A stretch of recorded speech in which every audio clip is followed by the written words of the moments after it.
Salut à tous et bienvenue dans le premier numéro de Point de Mire. Point de Mire, c'est une émission qui va garder toujours un œil sur les médias. Et pour débuter, nous avons décidé de scruter l'empire télévisuel de Vincent Bolloré. C'est parti.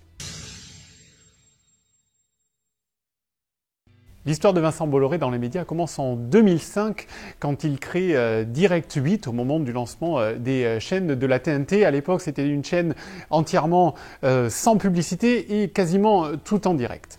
Au fur et à mesure, Direct 8 va se professionnaliser et bien sûr, la pub va arriver. En 2010, Vincent Bolloré rachète Virgin 17 qui va devenir Direct Star. Le coup de génie de Bolloré débute en 2012 quand il vend ses chaînes au groupe Canal+ et qu'il encaisse un gros chèque.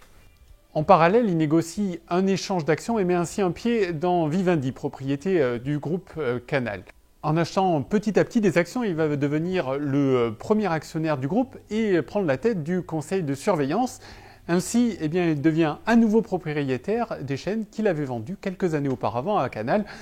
C'est ce qu'on appelle un coup de génie. Bolloré décide alors de mettre son nez dans les affaires des chaînes du groupe, Canal+, D8, D17 et iTélé.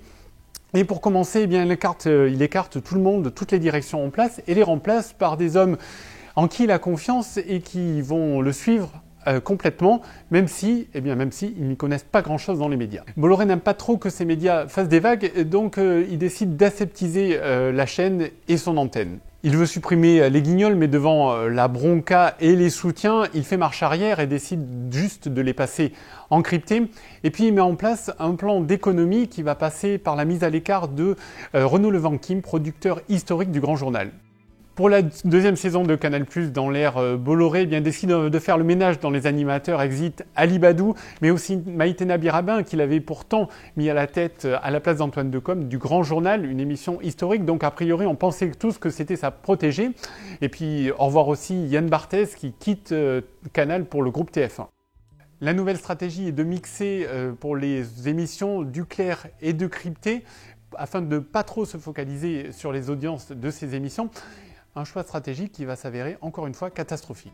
Après 2 mois, Bolloré va vite faire marche arrière puisque les émissions du soir vont de nouveau passer en clair, mais ça ne suffira pas. Canal+ est tombé à la 18e place des chaînes de la TNT et se fait régulièrement battre par numéro 23.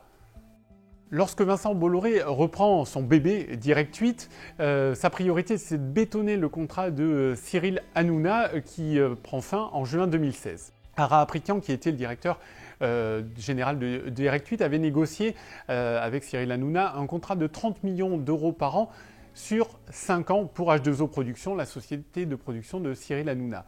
Sauf que Ara Aprikian a été viré sans ménagement par Vincent Bolloré et Cyril Hanouna a senti le vent tourner. Il est tout près de signer sur M6 et Bolloré le retient au dernier moment en lui proposant 20 millions d'euros de plus par an.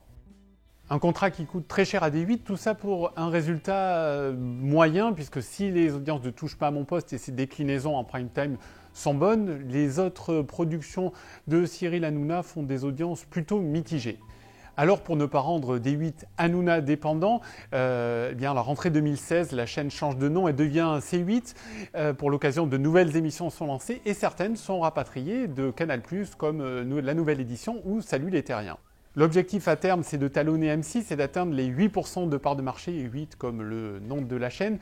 Sauf que D8, en cette rentrée 2016, ou C8 même plutôt, en est très loin. Elle atteint les 3,5% de part d'audience, ce qui est à peu près la même chose que l'année dernière à la même période, et ce qui fait qu'elle est à égalité avec France 5. Il y a tout de même un lot de consolation pour Vincent Bolloré puisque C8 réalise d'excellentes audiences sur les cibles commerciales, ce qui veut dire que l'argent publicitaire rentre plutôt pas mal dans les caisses. La rentrée 2016 est aussi l'occasion pour Bolloré de se focaliser sur iTélé, la chaîne d'information du groupe, sauf que l'information, Bolloré, ça l'intéresse pas vraiment.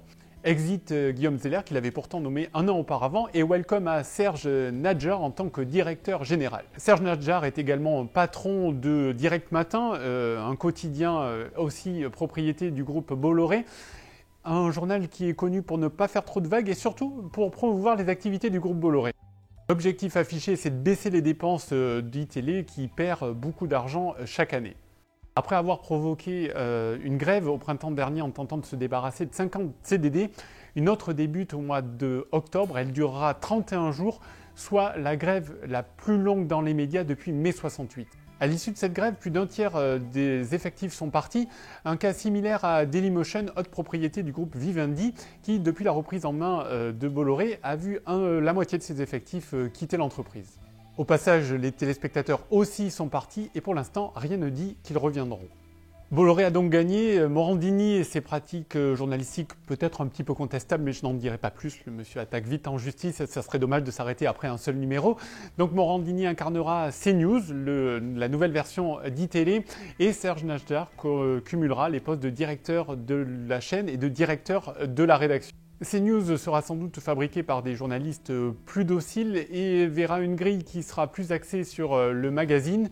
Alors on ne sait pas ce que sera la ligne éditoriale, mais on peut tout de même se poser des questions. Bolloré a donc tué ITélé et il y a fort à parier qu'à terme CNews se fasse dépasser par LCI, voire par France Info, et on peut dire que c'est un échec stratégique de plus pour Bolloré. Pour conclure, on peut dire que la reprise en main de Canal par Vincent Bolloré est un échec tant d'un point de vue de l'image que d'un point de vue éditorial. S'il y a encore 3 ans, le groupe Canal était un groupe chic, branché et indépendant, il est devenu un groupe insipide et qui fait parler de lui toujours pour de mauvaises raisons. Au passage, Canal+ et CanalSat auront perdu près de 550 000 abonnés en 3 ans, un chiffre énorme que la direction tente de contrer avec de nouvelles offres qui ont débuté au mois de novembre, mais franchement, c'est pas sûr que cela suffise. Alors, j'ai envie de dire à Canal... Allez, ciao, bonsoir. Merci d'avoir regardé ce premier numéro de Point de Mire. N'hésitez pas à nous faire part de vos avis ou de vos commentaires. On se retrouve prochainement et en attendant, vous pouvez nous retrouver sur les réseaux sociaux, Twitter ou Facebook, car nous continuons pour vous à garder un œil sur les médias.